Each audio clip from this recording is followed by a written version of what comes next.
Hello दोस्तों, welcome to ICM channel. सो हमसे discuss करने वाले हैं 3 स्टॉक के बारे में। पहला आपका होगा यहाँ पे रिलायंस इंडस्ट्री, दूसरा आपका होने वाला है बजाज फाइनेंस और तीसरा हमसे बात करेंगे टाइटन के बारे में। ठीक है, तो इस वीडियो को पूरा अंत तक देखो और उससे पहले जरूर चैनल को सब्सक्राइब कर सकते हो, प्लस बेल आइकन को जरूर शेयर ऑल पे दबा देना, जिससे सारे वीडियो की जो नोटिफिकेशन है वो सबसे पहले यार मिल जाए।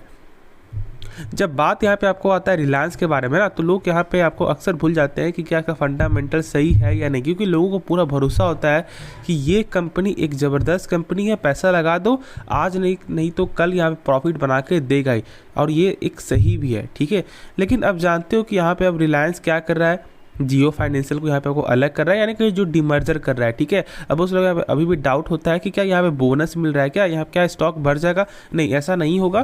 जैसे कि मान लो आपके पास इस कंपनी का, यानी कि आपको रिलायंस इंडस्ट्रीज़ का 1 शेयर है ना, तो यहाँ पे आपको जियो फाइनेंशियल का भी आपको 1 शेयर आपको मिलेगा। ठीक है, अब उस लोग यहाँ पे एक ही डाउट भी होता है कि ये जो जियो फाइनेंशियल है इसका काम क्या है। देखो, नाम से आपको मालूम चल रहा है फाइनेंस। ठीक है, यानी कि आपका इंश्योरेंस होगा, प्लस यहाँ पे आपको जो ब्रोकिंग का होगा। ठीक है, प्लस यहाँ पे और सब भी सेगमेंट यहाँ पे देखने को मिलता है। ठीक है, तो इस तरह का है।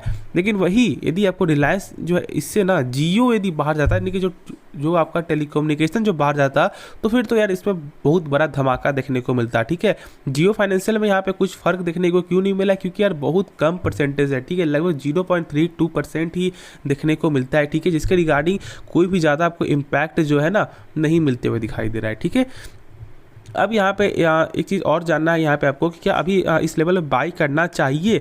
देखो, सबसे पहली बात मैं यहाँ पे थोड़ा बता दूँ, 2590 का ना एक अच्छा सपोर्ट था, जो यहाँ ब्रेकआउट तो आपको हुआ ही है, लेकिन यहाँ पे क्लोजिंग नहीं हुआ है। और मैंने आपको हर वीडियो में मैंने आपको कहा है कि क्लोजिंग सबसे बड़ा महत्वपूर्ण होता है। बीच में यहाँ पे जो मार्केट डे में क्या हो रहा है, अप्स एंड डाउन देखने को मिल रहा है, अप हो रहा जा रहा है, कोई फर्क नहीं पड़ रहा। आपका क्लोजिंग प्राइस क्या देखने को मिल रहा है, उससे ही हम सब यहाँ पे पता लगाते हैं कि कल का यहाँ पे मार्केट क्या देखने को मिल सकता है। ठीक है, तो देखो यहाँ पे 2590 आपका जो बंद हुआ है, तो चांस ये बन सकता है कि यहाँ से एक आपको पॉजिटिव मूव देखने को मिल जाए। लेकिन यदि 2590 से क्लोजिंग देगा तो फिर यहाँ पे गिरावट आपका हो सकता है। ठीक है, तो इसके लिए यहाँ पे आप तैयार रह सकते हो। लेकिन ये एक ऐसा स्टॉक है जो आपको धीरे धीरे करके, लेकिन पैसा आपका एक अच्छा पैसा बना देगा। ठीक है, अब देखो बहुत से लोग यहाँ पे क्या बोलेंगे, मैं एक चीज़ दिखाता हूँ। 5 साल के रिटर्न में ना 187% का यहाँ पे रिटर्न है। ठीक है, अब देखो यहाँ पे रिटर्न तो सही है। अब बहुत से लोग क्या बोलेंगे, आपने बोला कि यार यहाँ पे पैसा धीरे धीरे बनता है, तो यहाँ पे इतना अच्छा रिटर्न। भाई, कोविड के बाद जानते हो कि बहुत सारे शेयर में इम्पैक्ट पड़ते हुए दिखाई दिया है, गेन होते हुए दिखाई दिया है, लेकिन आपको रिलायंस इंडस्ट्रीज जो है ना ऐसे इतना स्पीड से नहीं जाता है। ठीक है, ऑलमोस्ट लगभग प्रत्येक साल यहाँ पे 10-12% ही आपका गेन होते हुए आपको दिखाई देता है। वो आपका जो वो भी कभी माइनस में ही आपका चला जाता है, तो ऐसा मत सोचना। तो इसलिए मैं आपको यही बोलूँगा कि यहाँ पे आपका पैसा यदि सेफ चाहते हो तो जरूर यहाँ पे रिलायंस में पैसा लगाना। जो लोग यहाँ पे कोई बिगिनर है ना, उनको जरूर यहाँ पे आपको इन्वेस्ट करना चाहिए। अब देखो यहाँ पे आपको 1 साल के चार्ट में देख लोगे तो लगभग 5% का रिटर्न है। ठीक है, देखोगे तो यार बहुत ज़्यादा आपको वोलेटाइल यहाँ पे देखने को मिलता है। ठीक है, अप्स एंड डाउन ज़्यादा देखने को मिलता है, तो ये पेशेंस चाहिए आप में, क्योंकि एक बड़ा स्टॉक है। और एक ऐसा तो होता है कि बड़ा स्टॉक को ज़्यादा को हिलाना जो है ना सबकी बस की बात नहीं। रिलायंस एक ऐसा स्टॉक है जिसमें आपका ऑपरेटर भी चाहे भी तो कुछ भी नहीं कर सकता। ठीक है, अप्स एंड डाउन जो है ना सबके बस में नहीं है रिलायंस को हिलाना, जिसके कारण भी यहाँ पे एक सेफ स्टॉक की तरह लोग यहाँ पे आपको बाई करते हैं, और बाई करना भी चाहिए यदि आप मार्केट में बिगिनर आप हो तो। ठीक है, मार्केट में तुरंत आप आए हुए 2 साल, यदि आपको 2 मंथ का एक्सपीरियंस है, 3 मंथ का एक्सपीरियंस है या 1 साल का एक्सपीरियंस है, तो आपके पोर्टफोलियो में रिलायंस जो शेयर है ना वो जरूर आपको होना चाहिए। लेकिन जो मैंने सपोर्ट बताया उस सपोर्ट को यहाँ पे जरूर ध्यान रखना बाई करने से पहले। ठीक है, अब यहाँ पे जानते हो कि यार इसका 52 भी खाई लगभग आपको जो 2856 तक जाते हैं आपको दिखाई दिया, और लो आपका 2180 है, तो अभी लगभग बीच वही ट्रेंड कर रहा है। ठीक है, तो इस लेवल को जरूर फोकस में करना, उसके बाद ही कोई फैसला लेना। तो होप इसके रिगार्डिंग आपका समझ में डाउट जो भी आपका वो क्लियर हो गया होगा। क्योंकि अभी मैंने देखा बहुत से लोग यहाँ पे कमेंट कर रहे थे कि यहाँ पे जियो फाइनेंशियल क्या है, नहीं है, किस तरह का मिल रहा है, क्या यहाँ पे जो शेयर डबल हो जाएगा। बिल्कुल नहीं, ऐसा कुछ नहीं होने वाला है। और जानते हो कि आपका इस बार Q2 रिजल्ट में जो रेवेन्यू में लगभग 31% तक ग्रोथ भी आपको आते हुए दिखाई दिया है। ठीक है, लेकिन बहुत सारी चीज़ यहाँ पे खराब भी देखने को आपको मिला है, तो जो एक सही चीज़ मुझे यहाँ पे नहीं लग रहा है। देख लो तो यहाँ पे नेट इनकम में यहाँ पे जो लगभग 0.18% यहाँ पे जो ग्रोथ में माइनस निगेटिव देखने को मिल रहा है। ठीक है, EPS में देखोगे तो यहाँ पे 2% का यहाँ पे गिरावट है। है, यानी कि अर्निंग पर शेयर, यानी कि एक शेयर में कंपनी जो है कितना रुपये यहाँ पे जो बना रही है उस हिसाब से देखोगे तो यहाँ पे EPS में जो है गिरावट आपका आते हुए दिखाई दे रहा है, जो मुझे यहाँ पे सही नहीं लगा। ठीक है, बाकी सब कुछ देखोगे इनकम में लगातार ग्रोथ है आपका ईयर ऑन ईयर के वाइज से। तो होप इसके रिगार्डिंग आपका डाउट क्लियर हो गया होगा। तो अब नेक्स्ट स्टॉक के बारे में डिस्कस करते हैं। तो अब यहाँ पे डिस्कस करते हैं बजाज फाइनेंस के बारे में। आज के दिन लगभग यहाँ पे 2% का गिरावट आपका होते हुए दिखाई दी है और इसके कारण भी बजाज फिनसर्व में भी गिरावट ही आपका आज हुआ है। ठीक है, अब यहाँ पे हम लोग क्या बात करने वाले हैं, ब्रोकर ने बहुत सारे ब्रोकर ने यहाँ पर टारगेट भी दिया था, जैसे कि यहाँ पे केयर चौकसी का भी टारगेट था 8000 प्लस का। प्लस मैं थोड़ा आपको दिखा भी देता हूँ कि यहाँ पे क्या क्या टारगेट आपको देखने को मिला भी है। देख सकते हो यहाँ पे जो मोतीलाल जो ओसवाल का भी यहाँ पे जो 8310 का टारगेट था, प्लस जो आपका केयर चौकसी का भी यहाँ पे आपको 8630 का टारगेट मिलते हुए आपको दिखाई दे रहा है। ठीक है, तो ये सब के कारण हम जो यहाँ पे डिस्कस नहीं करने वाले। मेन क्या है, हम सब इसका फंडामेंटल यहाँ पे चेक करेंगे, किस तरह से इसका लगातार ग्रोथ बढ़ रहा है या नहीं बढ़ रहा है, क्या इसका और सब जो फंडामेंटल जो यहाँ पे सही है या नहीं है, NPA सही देखने को मिलता है या नहीं मिलता है, तो वो सब यहाँ पे आपको चेक करेंगे। ठीक है, तो यहाँ पे हमसे चेक करें तो इसका आपका ROC जो है ना लगभग 10% का देखने को मिलता है और आपका ROE जो रिटर्न ऑन इक्विटी का देखोगे तो लगभग 17%। ठीक है, चलो आपको यहाँ पे जो आपका रिटर्न ऑन इक्विटी तो 15% के ऊपर है, लेकिन आपका जो ROC जो है ना वो यहाँ पे कम आपका होते हुए दिखाई दे रहा है। कम है लेकिन एक साल से कोई डिपेंड नहीं रखता है। ठीक है, हमसे यहाँ पे चेक करेंगे कि यहाँ पे 5 साल का यहाँ पे क्या एवरेज यहाँ पे देखने को मिल रहा है। ठीक है, अब यहाँ पे एक चीज़ और जान लो कि जो आपको रिटर्न ऑन कैपिटल इम्प्लॉयड होता है क्या, यानी कि आपका ROC होता क्या है, यानी कि कंपनी यदि जो 100 रुपये लगा रही है अपने ऊपर तो उसका 1 साल बाद वो 100 रुपये कितना हो रहा है, तो 110 रुपये बन रहा है। ठीक है, ऐसे समझो। अब यहाँ पे आगे चेक करते हैं क्या लगातार सेल्स में ग्रोथ है या नहीं। तो देख सकते हो लगातार सेल्स में ग्रोथ देखने को मिलता ही है और इस बार का रिजल्ट भी एक बेहतरीन रिजल्ट आपको देखने को मिला है। ठीक है, अब देखो यहाँ पे NPA में भी आपको लगातार कमी आते हुए दिखाई दी है, इसमें यहाँ पे शो नहीं हो रहा, लेकिन मैंने यहाँ पे देखा था तो NPA भी ग्रोथ यहाँ पे कमी आते हुए दिखाई दे रहा है। और NPA देखोगे तो नेट NPA जो यहाँ पे क्या देखने को मिल रहा है, इसके पिछले क्वार्टर में 0.51% लगातार कम होते हुए दिखाई दे रहा है, जो एक सबसे अच्छी चीज़ है।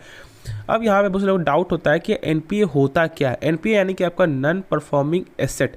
ठीक है, एक ऐसा शॉर्ट में समझोगे ना तो NPA equal to bad loan. जैसे कि बैंक जब किसी को लोन देती है तो यदि आपने 3 महीने तक कुछ भी किस्त नहीं भरा, यानी कि एक भी किस्त आपने नहीं भरा, तो बैंक उस लोन को डाल देगी बैड लोन में। ठीक है, यानी कि उसका पैसा जो मिलना बहुत कम चांस आपका हो जाता है। और RBI की गाइडलाइन के अनुसार किसी भी बैंक का या किसी फाइनेंस सेक्टर की कंपनी का NPA जो है ना तो वो यहाँ पे 3% से ज़्यादा आपका नहीं होना चाहिए। तो इस हिसाब से देखोगे तो 0.51% देखने को मिल रहा है इसके पिछले क्वार्टर में, तो यहाँ पे सही ही देखने को मिल रहा है। ठीक है, लगातार कम होगा और अच्छा है। सबसे आपको जो एक आपको हैरानी वाली बात क्या है, HDFC बैंक। ठीक है, जानते हो एक नंबर 1 कंपनी है, उसका नंबर 1 का मेन आपको रीज़न जानते हो क्या, NPA है। ठीक है, लगभग 10 सालों से 0.5% से ऊपर नहीं गया है। तो आप सोच सकते हो कि कितना अच्छा कंपनी है और इसलिए यहाँ पे लगातार ग्रोथ यहाँ पे देखने को आपको मिलता है। ठीक है, तो शायद इसके बारे में आपको डाउट क्लियर हो गया होगा। यदि कुछ भी सीखने को मिला जरूर इस चैनल को सब्सक्राइब कर देना और दोस्तों में शेयर भी जरूर कर सकते हो। तो दो यहाँ पे आगे चेक करते हैं तो यार टोटल इसका जो शेयर जो आपको रिजर्व कितना देखने को मिलता है, 47,000 करोड़ का। चलो अच्छा है, यहाँ पे लगातार गेन होते हुए दिखाई दे रहा है। प्लस चेक करो यहाँ पे आपको जो टोटल एसेट तो मैंने यहाँ पे दिखा दिया, यहाँ पे लगभग 2,35,000 करोड़ का टोटल एसेट भी गेन होते हुए आपको दिखाई दे रहा है आपको। फिर उसके बाद क्या आपको आता है, कैश फ्लो। ठीक है, कैश फ्लो जानते हो बजाज फिनसर्व और बजाज फाइनेंस से मुझे जो 2 चीज़ें खराबी लगती है वो है यहाँ पे कैश फ्लो। दोनों का यहाँ पे कैश फ्लो बहुत ही ख़राब देखने को मिलता है और कैश फ्लो बहुत ज़्यादा आपका जो मायने रखता है किसी भी शेयर के लिए। और कैश फ्लो यहाँ पे जब निगेटिव होता है ना तो मुझे यहाँ पे अच्छा नहीं लगता और ये सही चीज़ नहीं है। कैश फ्लो होता है क्या ये थोड़ा पहले जान लो, उसके बाद ही आपको समझ में आएगा। कैश फ्लो यहाँ पे समझो जैसे कंपनी जब 100 रुपये का कुछ भी सामान बेच रही है ना तो क्या उसका पैसा यहाँ पे आपको रिटर्न मिल रहा है। जैसे कि मान लो यदि आपने 5 रुपये का पेन बेचा, ठीक है, ग्राहक को, और ग्राहक ने आपको पैसा दिया या नहीं दिया, तो ये जो आपका ट्रांजैक्शन है ये शेयर होल्डर को कैसे मालूम चलेगा, तो वो यहाँ पे आपको चेक करेगी क्या, कैश फ्लो। ठीक है, तो उसके बाद ही आपको समझना पड़ता है कि क्या सही ट्रांजैक्शन हुआ या नहीं हुआ। तो जिसके रिगार्डिंग यहाँ पे पूरा जो माइनस में देखने को मिल रहा है यहाँ पे आप देख सकते हो, तो एक सही चीज़ नहीं है। प्लस देखो आपको प्रमोटर होल्डिंग देखोगे तो यहाँ पे आपको जो लगातार एक अच्छा प्रमोटर होल्डिंग बनते हुए दिखाई दे रहा है। और जानते हो कि लगभग 52% से ज़्यादा आपको बजाज फिनसर्व यहाँ पे प्रमोटर है, जिसके रिगार्डिंग यहाँ पे भी आपको बहुत ज़्यादा बेनिफिट आपको मिलता है बजाज फिनसर्व को जो है बजाज फाइनेंस के द्वारा। ठीक है, तो एक अच्छा company Bajaj finance, long term का फ्यूचर का स्टॉक है, इसके बारे में आप जो सोच सकते हो और यहाँ पे आराम से होल्ड करके चलना। अब देखो लेवल जान लो यहाँ पे कौन सा लेवल है बाई करना चाहिए और कौन सा लेवल थोड़ा सा बचकर रहना चाहिए। 6800 6800 का ये जो लेवल है ना, ये एक अच्छा सपोर्ट है। इसे ब्रेकआउट होता है नीचे जो सस्टेन करता है तो फिर वेट कर लेना, एक अच्छा मौका बनेगा। 6000 का लेवल या आपको 6200 का लेवल देखने को मिल सकता है, तो उससे बाई करना। अभी यहाँ पे आराम से वेट कर सकते हो, उस लेवल का आप जो इंतजार कर सकते हो। यदि ऐसा नहीं होता है तो फिर से यहाँ पे 7200 7300 का लेवल जा सकता है, ठीक है। तो चलो होप इसके रिगार्डिंग आपका डाउट या क्लियर हो गया होगा। तो अब नेक्स्ट स्टॉक के बारे में डिस्कस करते हैं। तो यार यहाँ पे डिस्कस करते हैं टाइटन शेयर के बारे में। देखो टाइटन शेयर आज के दिन यहाँ पे कमजोरी देखने को मिला, ठीक है, ज़्यादा कमजोरी नहीं है। आज हम सबका मेन मकसद क्या है, इसके बारे में फंडामेंटल जानना, ठीक है। कंपनी एक अच्छी कंपनी है, लेकिन क्या सही में इसका फंडामेंटल मजबूत देखने को मिलता है? क्या इसे भरोसा कर सकते हैं? क्या इस सेगमेंट की कंपनी को भरोसा कर सकते हैं? क्या यहाँ पे बाई करना भी सही रहेगा? सारा चीज़ डिस्कस करेंगे, ठीक है। लेकिन उससे पहले ये बता दूँ कि टाइटन कंपनी जो है ना, जानते हो कि इनका मेन जो आपका जो रेवेन्यू का सेगमेंट क्या होता है, आपका ज्वेलरी, ठीक है। और ये अपने काम को बहुत ज़्यादा को फैला रही है। तनिक्स को जो यहाँ पे आपको दुबई में और एशिया के और जो है देशों में यहाँ पे भी काम को अपना बढ़ा रही है, जिससे यहाँ पे इनका जो रेवेन्यू में लगभग 10% का ग्रोथ यहाँ पे आपका ईयर ऑन ईयर पे देखने को मिल सकता है। ऐसा कंपनी का यहाँ पे मानना भी था। लगभग दो तीन महीने पहले का ये एक न्यूज़ था जो मैंने यहाँ पे बताया भी था। देखो यहाँ पे आपको इस कंपनी का देखो रिटर्न देख लो तो 5 साल के रिटर्न में 236% का यहाँ पे रिटर्न देता है। लेकिन किसी भी कंपनी को यहाँ पे रिटर्न देखकर जज नहीं करना चाहिए, लेकिन कंपनी एक अच्छी कंपनी है या नहीं है तो यह फंडामेंटल देखने के बाद ही आपको मालूम चलेगा। तो यहाँ पे आप चेक कर सकते हो इसका आरओसी और आरओई, तो यहाँ पे दोनों ही आपका 15% से ऊपर देखने को मिलता है। तो दोनों चीज़ एक अच्छा है, ठीक है। अब आरओसी आरओई होता है क्या है, तो मैंने इसके जो है पिछले टॉपिक में यानी कि आपको बजाज फाइनेंस में मैंने बताया है, तो यहाँ पे आप जाके चेक कर सकते हो, ठीक है। अब देखो यहाँ पे आगे चेक कर ले तो क्या कंपनी लगातार सेल्स में ग्रोथ है? हाँ, सेल्स में ग्रोथ है। चलो कभी कभी होता है कि आपको किसी क्वार्टर में कम हो जाता है, तो यहाँ पे क्या होता है, मेन आपका जो ज्वेलरी जो सेगमेंट होता है उसका ज़्यादा सेल्स कब होता है? शादी के समय में, ठीक है। जब आपका लगन का जब आपका समय आता है उस समय ही बिकता है ना। अब जैसे मान लो यदि आपको शादी विवाह नहीं हो किसी घर में, तो वो तो यहाँ पे आपको ज्वेलरी खरीदेगा नहीं, ठीक है, कोई भी नहीं खरीदेगा। जब आपका पार्टी फंक्शन होता है तो ही यहाँ पे आप खरीदते हो पहनने के लिए, ठीक है, पहनने के लिए खरीदते हो, दिखाने के लिए, जो भी आप जो सोच रहे हो, ठीक है। तो ये सब का जो मेन जो टारगेट क्या होता है आपका लगन के समय में, शादी के समय में, और शादी के समय में ही इसका मेन जो रेवेन्यू देखने को मिलता है। देख सकते हो कि मार्च 2022 में यहाँ पे आपको रेवेन्यू में यहाँ पे कमी आते हुए दिखाई दिया था, लेकिन अब देखो इस बार जो आपका फिर जो नेक्स्ट क्वार्टर आएगा ना, उसमें यहाँ पे एक अच्छा जो है गेन देखने को मिल सकता है, ठीक है, रेवेन्यू सेगमेंट में। क्योंकि देखोगे तो अभी लगातार शादी देखने को मिल रहा है, तो इस रिगार्डिंग भी यहाँ पे ऐसे भी आप शेयर को समझ सकते हो कि कब शेयर में बाई करना चाहिए, कब होल्ड करना चाहिए। ऐसा नहीं होता है कि हर समय बस आप शेयर को ऐसे ही देखो कि हाँ फंडामेंटल स्ट्रांग है या नहीं, चार्ट क्या दिखा रहा है, नहीं मेरे भाई, ठीक है।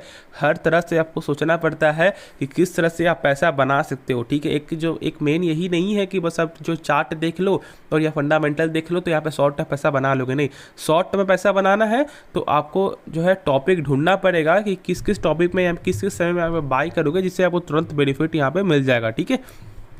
अब जानते हो कि इससे बहुत ज़्यादा प्रेशर भी देखने को मिला था, जैसे गोल्ड इंपोर्ट ड्यूटी जब यहाँ पे बढ़ते हुए दिखाई दिया था, जिसके रिगार्डिंग 1950 तक शेयर आपको मिल चुका था, और मैंने बोला था यहाँ पे बाई करो, ठीक है, और जिसके रिगार्डिंग मैंने ही बाई किया था, और एक अच्छा खासा प्रॉफिट मुझे भी अभी हो रहा है। लेकिन मैं यहाँ प्रॉफिट बुकिंग करना चाहूँगा, लेकिन अभी थोड़ा सा वेट करना, क्योंकि जहाँ तक मेरा मानना है यहाँ पे एक अच्छा लेवल देखने को मिल सकता है। क्या लेवल आ सकता है उसके रिगार्डिंग मैं यहाँ पे बताऊँगा, ठीक है।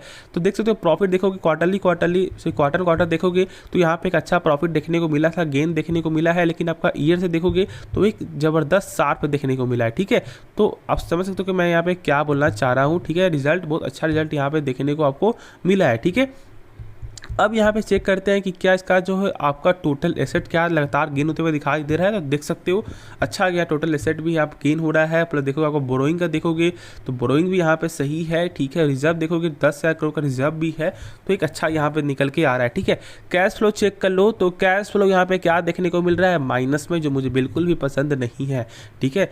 कैश फ्लो होता क्या है तो ये भी यहाँ पे आप बजाज फाइनेंस में आप जाकर देख सकते हो, क्योंकि वीडियो ज़्यादा लंबा हो जाएगा, तो इससे मैं यहाँ पे ज़्यादा वीडियो लंबा नहीं करना चाहूँगा। लेकिन शॉर्ट में समझना है तो ये समझ लो कि जो भी कंपनी सामान बिक रही है, जो भी कंपनी सामान बिक रहा है, क्या उसका पैसा सही में रिटर्न मिल रहा है या नहीं मिल रहा है, तो उसी चीज़ को यहाँ पे बताता है कैश फ्लो। और कैश फ्लो यहाँ पे साफ तौर से पहले ही आपको निगेटिव यहाँ पे मिल चुका है, तो जो हम लोगों को चेक करने की कोई ज़रूरत भी नहीं है, ठीक है। तो निगेटिव है यानी कि सही चीज़ यहाँ पे देखने को नहीं मिल रहा है। लेकिन देखोगे तो और सब साल में तो यहाँ पे एक अच्छा कैश फ्लो आपको देखने को मिला था, तो एक साल से यहाँ ज़्यादा फर्क नहीं पड़ता मेरे हिसाब से, ठीक है। तो आराम से इस कंपनी में होल्ड करके चलो, ठीक है। कंपनी ज़बरदस्त है। ब्रोकर भी आप बहुत ज़्यादा बुलिश नज़र आते हैं, बहुत सारे ब्रोकर टारगेट भी देते हैं 3100 का, 2900 का, तो ये टारगेट मिलते आपको दिखाई देता है। ठीक है, तो आराम से होल्ड कर सकते हो। और मेरा जो यहाँ पे क्या मानना है, मेरा मानना है कि अभी होल्ड करें, चलो 2800 का टारगेट शायद आपको देखने को मिल जाए, तो उस समय प्रॉफिट बुकिंग करना। और मैं तो यार उसी समय प्रॉफिट बुकिंग यहाँ पे करूँगा। ठीक है, फिर जब मौका आएगा तो फिर से हम सब बाई करेंगे, और मैं आपको बता भी दूंगा कि मैं कब बाई करने वाला हूँ। ठीक है, तो चलो इस वीडियो को बंद करते हैं, लेकिन उससे पहले जरूर चैनल को सब्सक्राइब कर सकते हो, प्लस बेल आइकन को जरूर से यार ऑल पे दबा देना, जिससे सारे वीडियो की जो नोटिफिकेशन है वो सबसे पहले यार मिल जाए। तो मिलते हैं नेक्स्ट वीडियो में, तो तब तक के लिए धन्यवाद।